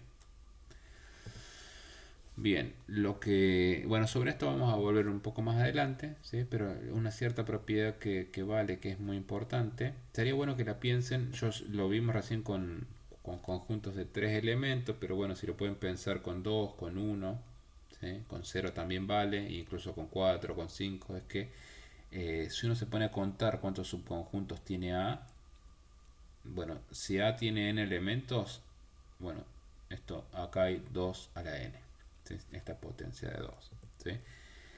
La prueba de esta se las debo, ¿sí? Vamos a verla en esta materia un poquito más adelante cuando veamos eh, un poco más de propiedades de los números naturales y cuando veamos inducción, esta prueba sale como muy fácil, así que la dejamos acá, ¿sí? Para verla más adelante, la dejamos que guardar para un par de clases. Bien, bueno, seguimos. Hay varias cosas que tenemos que ver en esta clase, pero ya nos vamos como encaminando, ¿sí? Entonces vamos a empezar a trabajar con las operaciones de conjuntos, lo que se llama el álgebra de conjuntos, que son unión, intersección, diferencia, ¿sí? Vamos a ir estudiando ese tipo de cosas, ¿sí? Eh, la primera operación que vamos a ver es la unión, ¿sí? La unión de dos conjuntos no se puede construir con lo que ya tenemos, hay que postularla por un axioma. Si vamos a tener un axioma de unión, ¿sí? Que es lo que me dice que si yo tengo dos conjuntos A y B, existe un conjunto A unión B, ¿sí? Que digamos es como un conjunto cuyos elementos son las cosas que están en A o están en B, ¿sí? Si esto lo dibujo con un diagrama, si A es lo que está en azul y B es lo que está en rojo, en la unión está todo, ¿sí? O sea, digamos, quedaría esta bolsa así más grande exterior, ¿sí? Y formalmente uno lo puede caracterizar como sigue, digamos, X es un elemento de A unión B, digamos, si y solo si, o bien X es un elemento de A o bien es un elemento de B, ¿sí? Obviamente podría estar acá en esta zona solamente azul, que son los elementos de A que no están en B, o podría estar en la zona que solo es roja, son las cosas de B que no están en A, o acá en el medio, ¿sí? Bueno, esto es la intersección, ahora en un rato lo vamos a escribir, ¿sí? Pero como que hay tres posibilidades, ¿sí? Pero no, nada más, no puede haber elementos en la unión que estén afuera de esto, esa zona coloreada, ¿sí? Bueno, algunas propiedades para trabajar con la unión. Yo creo que hay una idea más o menos clara de cómo funciona la unión, digamos, en la práctica hay como ejemplos, pero veamos al menos estas cinco propiedades, ¿sí? Bien, la primera me dice que si yo hago la unión de A con A, me da igual a A, ¿sí? La segunda que A unión B es lo mismo que B unión A, ¿sí? Tercera propiedad que A es un subconjunto de la unión y esto como en realidad por la parte 2 sale gratis que B es un subconjunto de la unión. ¿Sí? La cuarta y la quinta, un poquito más complicadas, pero digamos, A está contenido en B, si solo si A unión B es B. Y la quinta dice que la unión es asociativa. ¿Sí? A unión B unión C es lo mismo que A unión B unión C. ¿Sí? Bueno, las tres primeras las dejamos como ejercicios, ¿sí? Son más sencillas, ¿sí? O sea, hay que usar la definición, esto, los elementos de la unión, digamos, X está en A unión B, si X está en A o X está en B. ¿Sí? Entonces, veamos estas dos últimas, que son un poquito más difíciles. ¿Sí? Entonces, veamos, en primer lugar, la 4 dice que A está contenido en B, si solo si A unión B es igual a B. ¿Sí? Entonces hay que ver dos contenciones. ¿Sí? La primera sería, suponemos que A está contenido en B y tenemos que ver que A unión B es igual a B. ¿Sí? Entonces para ver que A unión B es igual a B, hay que hacer la doble contención. Hay que ver que A unión B está contenido en B y que B está contenido en A unión B. ¿Sí? Que B está contenido en A unión B nos lo dice la parte 3. Así que tendríamos que ver la otra contención, ¿sí? Que A unión B está contenido en B. ¿Sí? Entonces, para ver que A unión B está contenido en B, uno empieza con un elemento en A unión B y tiene que probar que ese elemento es un elemento de B. ¿Sí? Eso es sencillo, digamos, bueno, si X está en A unión B, por definición, o bien está en A o bien está en B. ¿Sí? Si yo sé que está en B, listo, digamos, no tengo más nada que probar. Lo que puede pasar es que X esté en A. ¿Sí? En mi definición, estoy mirando el caso en el que X está en A, pero acá tengo la hipótesis de que A está contenido en B, entonces si X está en A y A está contenido en B, X también está en B. Entonces ahí ya lo tengo. ¿Sí? La otra implicación, ¿sí? Lo que me dice es que tengo que probar que si A unión B es igual a B, entonces A está contenido en B. ¿Sí? O sea, tengo que empezar con un X en A y probar que está en B. ¿Sí? Pero bueno, si X está en A unión B y A unión B es igual a B, ahí sigue que X está en B. ¿Sí? A ver, no sé si lo dije muy claro. Lo digo de nuevo. Empiezo con un X en A y tengo que ver que está en B. ¿Sí? Entonces, este X que está en A, en particular está en A unión B. ¿Sí? Porque está en A y por lo tanto está en A1 de los dos. Pero A unión B es B. Entonces, si yo empecé con cualquier cosa que empiece en A, esa cosa tiene que estar en B. Entonces, ahí ya tengo la otra contención. ¿Sí? Entonces, sigue que A está contenido en B. ¿Sí?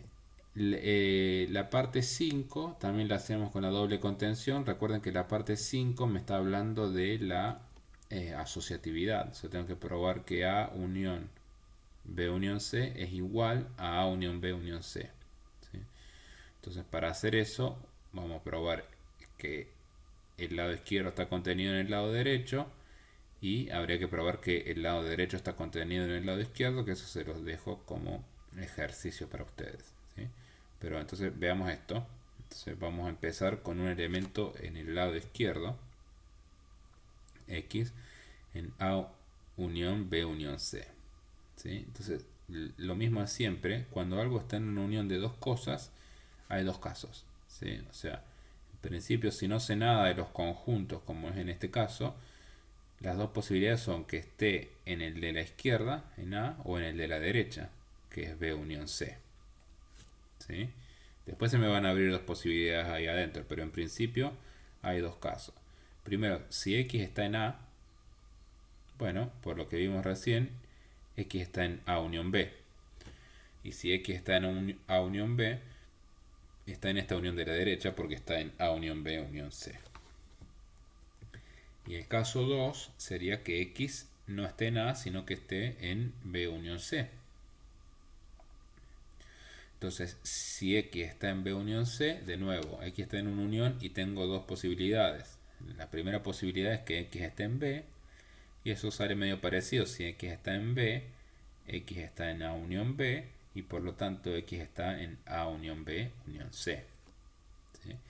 Y si X no está en B, bueno, necesariamente X tiene que estar en C, ¿sí? Pero en ese caso también vemos que X está en A unión B unión C. ¿Sí? Está en esta unión porque está un elemento de este conjunto acá. ¿Sí? Esta es la unión que estoy mirando. Bueno, acá como uno ya estudió todos los posibles casos, ¿sí? Y digamos, siempre terminamos con algo en el conjunto de la derecha, terminamos la prueba de esta contención. ¿Sí? O sea, el teorema queda demostrado de a módulo, digamos lo que tendrían que ver ustedes, que es la otra contención, que les recomiendo mucho que la traten de escribir, ¿sí? Porque así van a terminar de entender un poco el argumento que usamos acá. Bien. Bueno, a ver, algunos ejemplitos con la unión. Fíjense esto. Un ejemplo medio teórico, pero está lindo.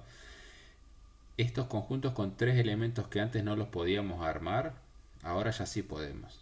¿Sí? Porque, digamos, el conjunto X y Z, yo lo puedo pensar que es la unión del conjunto, este singulete que contiene solamente a X, y el conjunto que contiene a Y y a Z. ¿Sí? O sea, este conjunto, estos dos conjuntos que tengo acá del lado derecho, sí me los podía armar con el axioma de pares, ¿sí? Porque en el axioma de pares agarraba dos cosas y las metía en un conjunto. Si agarraba dos cosas iguales me quedaba este, y si agarro dos cosas distintas me queda este. Si yo tengo esos dos conjuntos y después hago la unión, obtengo este con 3. ¿Sí? También lo podría hacer con 4. ¿Sí? Un conjunto con 4 elementos X, Y, Z, W, lo puedo pensar que es esta unión de estos conjuntos con dos elementos, ¿sí?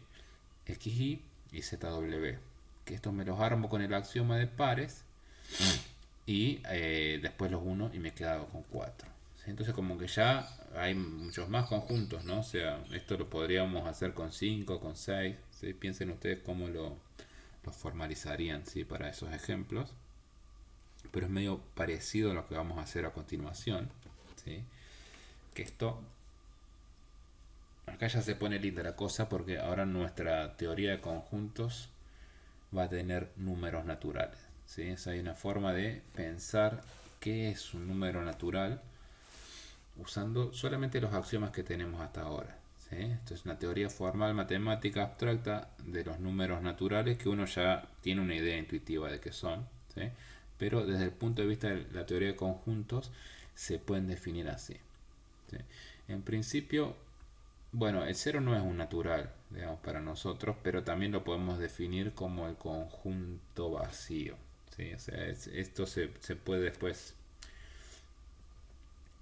eh, no lo vamos a hacer nosotros, pero digamos, cuando definimos las operaciones de suma, digamos, resta de naturales, digamos, conviene tener un cero. ¿Sí? Entonces, el cero es esto. Después el uno, ¿sí? Se define como el conjunto que contiene el vacío. ¿Sí? O sea, en realidad es lo que estamos diciendo acá, el 1 es el conjunto que contiene el 0. ¿Sí? Y así se sigue. El 2 es el conjunto cuyos elementos son vacío y el conjunto que contiene el vacío. ¿Sí? Pero si uso las definiciones de recién, esto es el conjunto, el 2 es el conjunto formado por el 0 y el 1. ¿Sí? No lo escribí acá, pero lo podría haber puesto. ¿Sí? El 3 es agarrar el conjunto que tenía el 0 y el 1 y agregarle un elemento más que es el 2. ¿Sí? Y así sucesivamente. O sea, las cosas que estamos usando acá para formarme este conjunto, necesito saber que tengo este conjunto vacío, ¿sí? Que es el axioma del vacío, y después que ese conjunto que tengo lo puedo meter adentro de otro. ¿Sí? O sea, puedo armar un elemento cuyo único elemento sea esto. Eso es axioma de pares y axioma del vacío. ¿Sí? Este conjunto, digamos, que uso acá, que tiene dos elementos, me lo formé usando el axioma de pares. ¿Sí? Este conjunto acá tiene tres elementos, se arma usando el axioma de unión, como vimos recién. ¿Sí? Y en general, digamos, esto es lo que se llama una definición recursiva, pero si yo ya sé que n es un número natural, si me los voy construyendo de esta forma, el número siguiente, ¿sí? Lo que sería el n más uno, sería a ese conjunto, ¿sí? Agregarle este elemento, ¿sí? O sea, agregarle a n como elemento, ¿sí? Esto obviamente es algo medio raro, ¿sí? Pero funciona, ¿sí? Toda la aritmética que uno conoce de los números naturales se puede codificar en esta teoría, ¿sí? A ver, hay formas más intuitivas de trabajar con números naturales que son preferibles, de hecho lo vamos a hacer así, pero lo importante es ver que los podemos construir con lo que tenemos, ¿sí? Entonces, una observación para aclarar un poco esta cosa medio rara es que con nuestra definición lo que estamos haciendo es construir cada número natural como un conjunto que tiene n elementos. ¿Sí? Esto parece como medio cíclico lo que estoy diciendo, ¿sí? De hecho lo es, pero bueno, uno ya trae una idea de qué son los números, ¿sí? Qué es contar, ¿sí? Entonces esos números naturales como de los números naturales de la naturaleza que ya están en nuestra mente metidos, ¿sí? Aparecen acá porque me puedo formar conjuntos que tengan n elementos, conjuntos de cardinal n, ¿sí? Y otra observación, digamos, importante es que, bueno, en realidad uno después nunca va a andar hablando de los números naturales de esta forma, ¿sí? Esto es realmente una cosa muy molesta si lo tuviéramos que escribir así cada vez, ¿sí? Vamos a usar los símbolos que ya tenemos, 1, 2, 3, ¿sí? 4, etcétera, ¿sí? Pero todavía hay un problemita, ¿no? Digamos, si yo ya, digamos, esa definición que vimos en la pantalla pasada, digamos, es como una definición que está bien, hay que hacerla, digamos, para ver que está todo bien escrito en nuestro lenguaje de la lógica y con los axiomas. Pero bueno, después ya una vez que le pongo nombres y ya los construí a todos los números naturales, todavía falta algo, ¿sí? Es que yo me construí todos los números naturales, pero ¿cómo sé que hay un conjunto de números naturales? ¿Sí? O sea que todos esos números que me construí los puedo meter en una bolsa, ¿sí? Y eso no se puede probar, ¿sí? También se postula como un axioma, ¿sí? Existe un conjunto n cuyos elementos son los números naturales, ¿sí? Este es el axioma del infinito porque me está hablando de la existencia de un conjunto infinito, ¿sí? Conjunto de números naturales, ¿sí? Esto de hacer toda la cosa constructiva medio que lo vamos a dejar por acá, ¿sí? Simplemente yo les menciono que a partir de los números naturales como que se puede ir construyendo todo lo demás, ¿sí? O sea, los enteros uno se los construye agregando los negativos, los racionales son cocientes de enteros, ¿sí? Etcétera, ¿sí? No nos vamos a poner a construir todo porque no terminamos más, ¿sí? La idea de esta clase es, si bien yo les presento, digamos, como rudimentariamente los fundamentos de la teoría, es empezar a manejar, digamos, los conjuntos, ¿sí? Estas construcciones no las vamos a ver todos, algunas ya las vimos, por ejemplo, en los números complejos vimos que se pueden, si uno conoce los números reales, se puede construir los números complejos, ¿sí? Usando pares ordenados, ¿sí? Que es lo que vamos a ver la clase que viene, ¿sí? Pero después si uno se quiere construir los números reales, ya eso es como mucho más difícil, ¿sí? Esa es una matemática un poco más profunda, ¿sí? Que, digamos, nosotros no lo vamos a hacer, ¿sí? Pero bueno, no, eso no quiere decir que no vayamos a trabajar con números reales, ¿sí? Simplemente no nos vamos a meter en toda esta cosa filosófica casi filosófica de hacer toda la construcción, ¿sí? Eso lo dejamos para más adelante, ¿sí? Y avanzamos, ¿sí? Bueno, siguiente, ¿sí? Siguiente operación que se puede hacer con conjuntos es lo que se llama la intersección de dos conjuntos, ¿sí?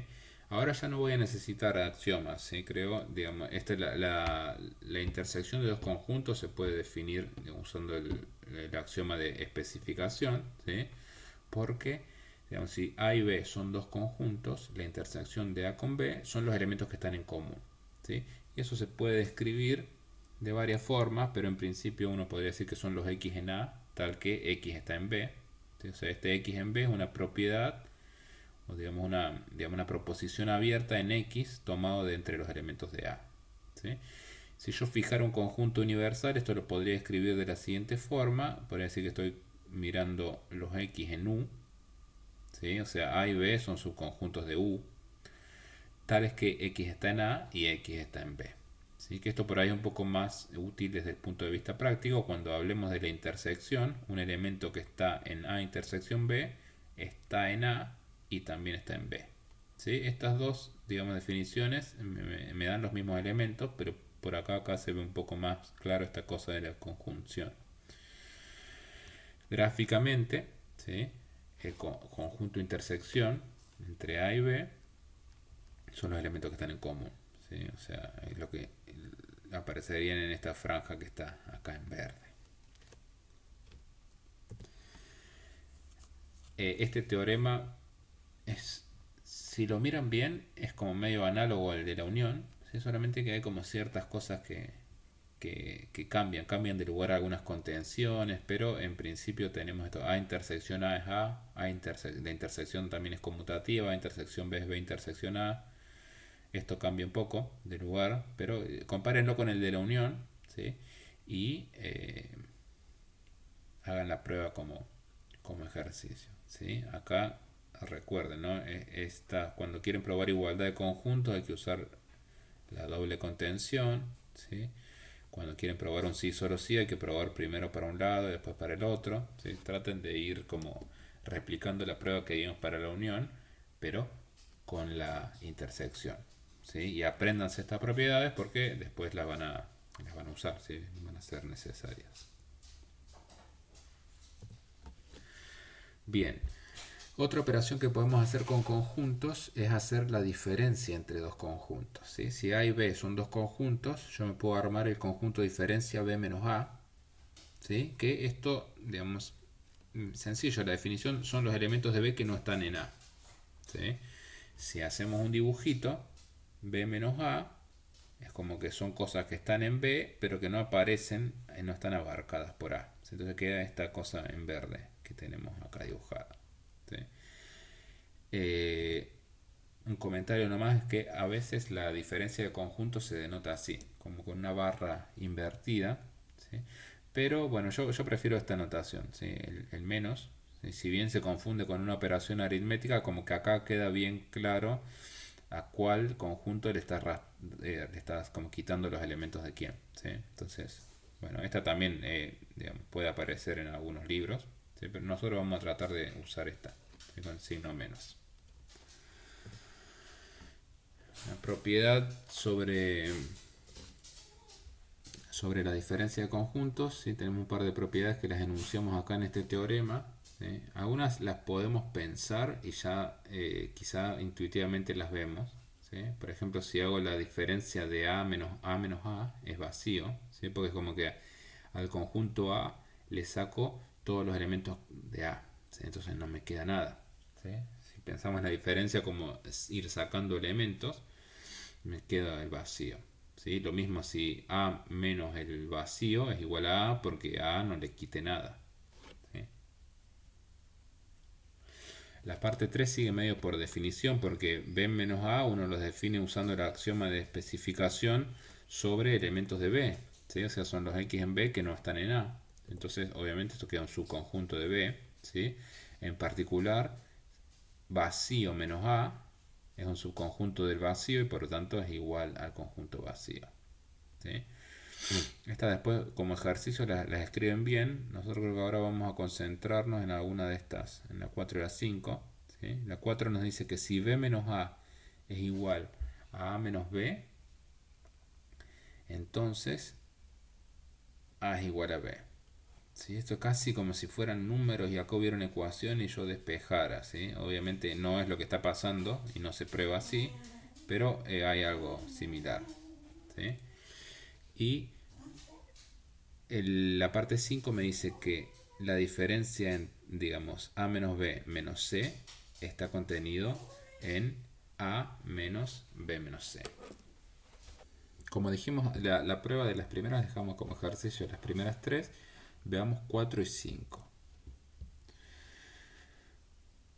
Bien, para ver 4 hay que probar que A es igual a B. Entonces vamos a ver que A está contenido en B y B está contenido en A. ¿Sí? Como siempre, empezamos con un elemento de A. ¿Sí? Quiero ver que, que también es un elemento de B. Entonces vamos a hacer una prueba por el absurdo, suponiendo que ese elemento X de A no está en B. ¿Sí? Si vemos, interpretamos, digamos, en términos de diferencia de conjuntos, ¿qué significa eso? Bueno, X estaría siendo un elemento de A menos B, ¿sí? Algo que está en A y no está en B. ¿Sí? Ahora, por hipótesis, A menos B es lo mismo que B menos A, o sea que X es un elemento de B que no está en A. ¿Sí? Y eso es una contradicción porque yo supuse que X era un elemento de A.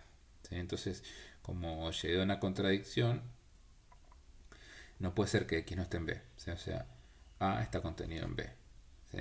Y bueno, esta hipótesis acá es medio simétrica. O sea, si yo empiezo con un elemento de B, puedo copiar lo mismo y reemplazando donde dice A por B y donde dice B por A, voy a llegar a que B está contenido en A.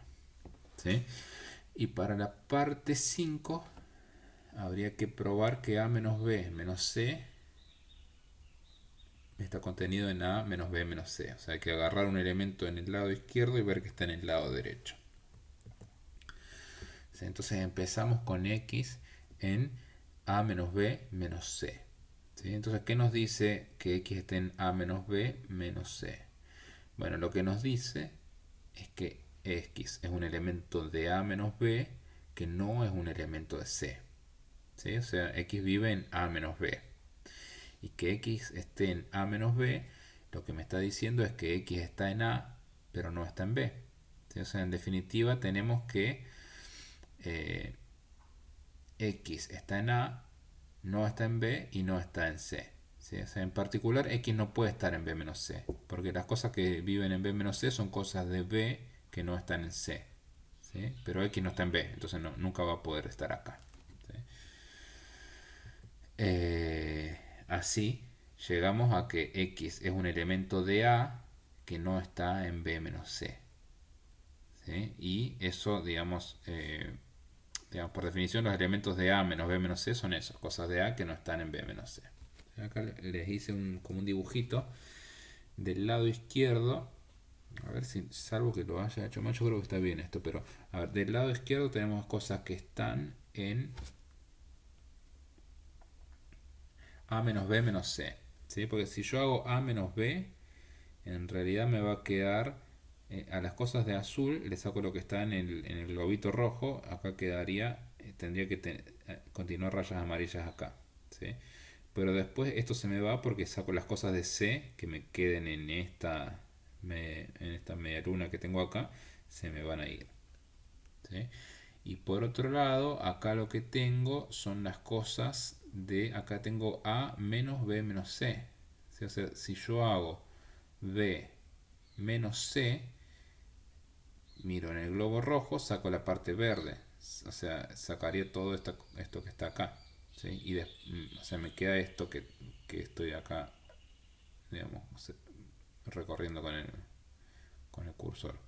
Entonces a la parte azul le tengo que sacar eso, me queda eso que yo sombré en amarillo. ¿Sí? Obviamente esto que tengo dibujado en amarillo en la derecha está dentro de lo que tengo en la izquierda, está dentro de lo que tengo dibujado en amarillo acá en la derecha. ¿Sí? A veces representar las cosas con diagramas de Venn no es tan evidente, ¿sí? Pero es un esfuerzo que vale la pena hacer, ¿sí? Porque ayuda a entender bien cómo estamos haciendo las cosas o incluso si lo que dijimos funciona o no. ¿Sí? Obviamente un dibujito no es una demostración, pero esto sí ayuda mucho a que vayamos desarrollando una intuición buena. Bien. Complementos, ¿sí? Complemento de un conjunto, ¿sí? Los complementos de conjuntos solamente se definen relativos a un conjunto universal que esté dado, ¿sí? Entonces, si nuestro universal se llama U, el complemento de A, ¿sí? A, un subconjunto de U, bueno, lo podemos definir usando la diferencia, como vimos recién, sería U menos A, pero básicamente son los X que están en U que no están en A. ¿sí? Entonces, si U es el universal, es en el complemento de A, que le ponemos esta A barra, ¿sí? Es todo lo que no está en A, ¿sí? Lo que me quedó acá sombreado en verde. Notaciones alternativas para el complemento, ¿sí? Acá, bueno, esta es la que yo prefiero usar siempre, pero vamos a tratar de seguir con la que está en la práctica, en está el libro, es A barra, ¿sí? También se puede notar como AC, ¿sí? Esta C de complemento, o a veces aparece en libros más viejos como con esta C medio grandecita acá, ¿sí? Para decir complemento de A, ¿sí? La más precisa de todas sería esta tercera, que es el complemento de A con respecto a U, ¿sí? Donde estamos especificando cuál es el conjunto universal, ¿sí? Lo que pasa es que esto, digamos, es un poco pesado de escribir cada vez, entonces uno dice al principio, este es mi universo y trabajo con eso, ¿sí? O la otra, que también es más o menos común, pero se presta a confusiones, que es A', ¿sí? Pero bueno, en general vamos a trabajar con esta de la barra o en su defecto con esta primera de acá. Bien, algunas propiedades del complemento. Bueno, una definición, esto no lo dijimos antes, así que lo mencionamos ahora. Cuando digamos que dos conjuntos son disjuntos, ¿sí? Es que no tienen intersección, ¿sí? O sea que A intersección B es vacío, ¿sí? Un dibujo de A y B, un diagrama de Venn sería A y B no se corta, no se cortan, ¿sí? Todos estos globitos no tienen intersección, ¿sí? Entonces, como ejercicio, prueben que el conjunto A y el complemento de A son dos conjuntos disjuntos, ¿sí? O sea, A intersección A complemento es vacío, y por otro lado, A unión A complemento, ¿sí? Es U. ¿Sí? O sea, acá, de nuevo, por definición, acá si agarran un elemento que está en A, ¿sí? Y también está en A complemento, o sea, en A complemento son las cosas de U que no están en A, y en A son las cosas de U que están en A, o sea, no puedo tener algo ahí, ¿sí? Eso es como que cualquier, digamos, la propiedad, digamos, la ley de, ¿cómo sería la? Si esto yo lo definiera por comprensión, si la condición que me los caracteriza sería algo que es siempre falso, por eso me da el vacío, ¿sí? Y esto análogamente, bueno, A unión A complemento es el universal, ¿sí? Entonces esto se los dejo como ejercicio.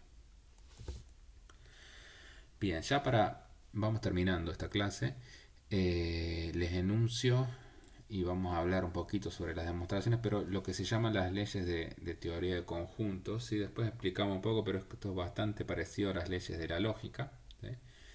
Son varias, ¿sí? Estas son como las identidades más comunes que después vamos a usar en los ejercicios, ¿sí? Pero más que aprenderlas de memoria, lo que deberían hacer es saber justificarlas bien, ¿sí? Si más o menos entienden cómo funcionan, después cuando llegue el momento de usarla, con eso les va a alcanzar, ¿sí? Entonces, las vamos enunciando, algunas son más o menos evidentes, ¿sí?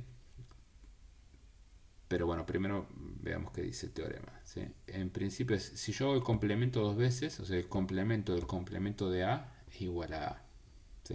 La ley del doble complemento se llama, ¿sí? Eso con el diagrama de Venn queda más o menos claro, ¿sí? Es como, pero hay que hacer una pruebita formal, pero es todo lo que no está en A, y después si yo me fijo todas las cosas del conjunto universal que están afuera de A y me fijo en el complemento de eso, tengo que poner lo que estaba dentro de A. Después están estas las leyes de Morgan, ¿sí? Que dicen que el complemento de una unión es la intersección de los complementos, ¿sí? Y el complemento de una intersección es la unión de los complementos, ¿sí? Tercer punto son las leyes. Bueno, acá esto en realidad lo podría haber escrito como 3 y 4 juntos, ¿sí? Son las leyes conmutativas, ¿sí? O sea, A unión B es igual a B unión A, y A intersección B es B intersección A, ¿sí? Esto ya lo vimos, ¿sí? Pero lo ponemos acá todo junto, ¿sí? Esto también lo vimos, son las leyes asociativas, o sea, es como que si yo pienso a la unión y a la intersección como operaciones, bueno, estas operaciones son asociativas, hacer A unión B unión C es lo mismo que A unión B unión C, y lo mismo para la intersección. ¿Sí? Esta no la vimos, pero muy útil. ¿Sí? Esto hay que, digamos, hay que tenerla presente siempre. La intersección como que se distribuye en la unión. ¿Sí? Y la unión se distribuye en la intersección. Acá veo que tengo un error de tipeo en el segundo, ¿sí? Pero bueno, el primero dice que la A intersección B unión C es la unión de A intersección B y A intersección C. Y el segundo, acá, esto lo voy a corregir después en lo que vamos a subir al campus, pero sería A unión B intersección C. ¿Sí? Ahí, digamos, obviamente no puede haber distributividad si me aparece siempre la misma operación, ¿sí? Pero A unión B intersección C es A unión B intersección A unión C. ¿Sí? Ojo con eso porque acá está mal escrito. Las leyes idempotentes la vimos, que es hacer operar, digamos, A con A me devuelve A. ¿Sí? O sea, A unión A es A y A intersección A es A. Las leyes de identidad son estas, digamos, lo hemos charlado, pero no sé si lo dejamos escrito, pero si yo hago A y a esto le uno el vacío, me queda A. O sea que el vacío es como lo que se llama un elemento neutro con respecto a la unión. O sea, cuando yo opero, digamos, con el vacío, o sea, A unión vacío, siempre me da lo que tengo acá. No importa quién sea el A, siempre recibo A. Y el conjunto universal actúa como un neutro para la intersección. O sea, A intersección en universal. Bueno, por definición son todas las cosas de U que están en A, entonces me va a quedar A. Y finalmente, lo último que vemos que hay como una especie de absorción. ¿Sí? Si yo hago A unión y hago la intersección de A con cualquier otra cosa, bueno, me queda A. Y al revés también se absorbe. Si yo hago la intersección de A con la unión de A y B, ¿sí? O sea, o de B, de cualquier cosa unido a, también termino con A. Eso se llaman, esto por ahí es un poco más raro, ¿sí? Pero se llaman las leyes de absorción. ¿Sí? Algunas pruebas de estas ya las vimos, ¿sí? Las que no las vimos, algunas yo se las dejé como ejercicio antes, pero las completan ustedes como ejercicio. ¿Sí? Y lo que yo les recomiendo que hagan es que, como fuimos haciendo en los últimos casos, cada ley de la teoría de conjuntos que quieran probar, traten de representarla con un diagrama de Venn, ¿sí? Como hicimos con la última, con la diferencia, digamos, y tratar de ver cómo les queda esa ley. O sea, no, de nuevo, eso no es una demostración, pero ayuda como para ir ganando intuición y para empezar a usar bien estos diagramas de Venn. ¿Sí? Y ya para terminar, simplemente les menciono que este teorema es como medio copiado, ¿sí? Al teorema de las leyes de la lógica que vimos en la otra unidad. ¿Sí? Bueno, acá obviamente habría que cambiar donde dice unión, habría que poner el O, donde dice intersección va el I, ¿sí? Y el complemento es la negación, pero es como que cada una de estas operaciones de teoría de conjunto como que tiene su contraparte con algún operador lógico, ¿sí? Y bueno, esto no es casual, ¿sí? Obviamente la relación entre la lógica y la teoría de conjuntos es muy fuerte y hay áreas de la matemática que se dedican a estudiarla. Nosotros no vamos a hacer eso, pero por lo menos ya vemos que hay cosas ahí que la están ligando, ¿sí? No solo que nos construimos la teoría de conjuntos usando la lógica, sino que parece como que cada propiedad de la teoría de conjunto, cada una de estas leyes tiene su contraparte, digamos, en la lógica. Eso es algo que vale la pena mencionar, ¿sí? Y que hay como una razón profunda por la cual pasa eso. Bueno, esta clase termina acá. Quedó un poco larga, pero bueno, yo quería llegar hasta, por lo menos hasta ver estas propiedades básicas para que puedan avanzar con los ejercicios. ¿Sí? Los ejercicios no son tan teóricos como la clase esta, ¿sí? Eh, Pero bueno, medio que si no veíamos intersección y diferencia, como que no iban a poder hacer tantos ejercicios de la práctica. Así que calculo que la próxima clase de lógica va a ser un poco más corta porque no va a haber que definir tantas cosas.